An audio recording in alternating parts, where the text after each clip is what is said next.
کئی دوست احباب اسٹوڈنٹ ایسے ہیں کہ ان کو جب رابطہ کرنا ہو تو پہلے وہ السلام علیکم کا میسج کرتے ہیں، اور جب ہمیں وقت ملتا ہے تو ہم ان کو رپلائی میں وعلیکم السلام کہہ دیتے ہیں۔ اس کے کچھ دیر بعد پھر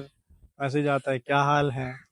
اس کے کچھ دیر بعد جب جواب دیا جاتا ہے کہ وہ خیریت ہے الحمدللہ،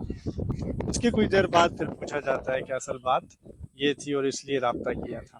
تو خیر یہ انداز اختیار کرنے کے پیچھے ایک وجہ یہ بھی ہے کہ انسان یہ سوچتا ہے کہ شاید اگلا بندہ بزی نہ ہو، مصروف نہ ہو، اور ادب اور لحاظ کا تقاضا کرتے ہوئے بندہ یہ طریقہ اختیار کرتا ہے، لیکن اس طریقے سے بہت مشکل ہوتی ہے اور کافی سارا ٹائم اضافی لگ جاتا ہے۔ تو اس کا طریقہ یہ ہونا چاہیے کہ ایک ہی میسج میں سلام، حال احوال اور جو مسئلہ ہے ایک ہی میسج میں کر دیا جائے، بالخصوص واٹس ایپ کے حوالے سے،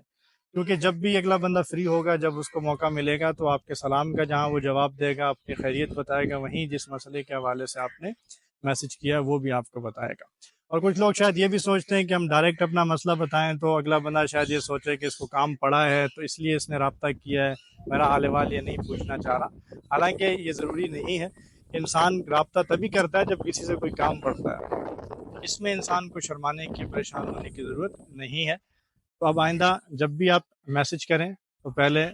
سلام، حال احوال اور جو بھی بات پوچھنی ہے یا جو بھی مسئلہ بیان کرنا ہے وہ ایک ساتھ ہی ایک میسج میں بیان کر دیں، اور اگلے بندے کو جب موقع ملے گا تو وہ آپ کو مکمل اس کا جواب دے دے گا۔ اس حوالے سے آپ کو پریشان ہونے کی ضرورت نہیں ہے،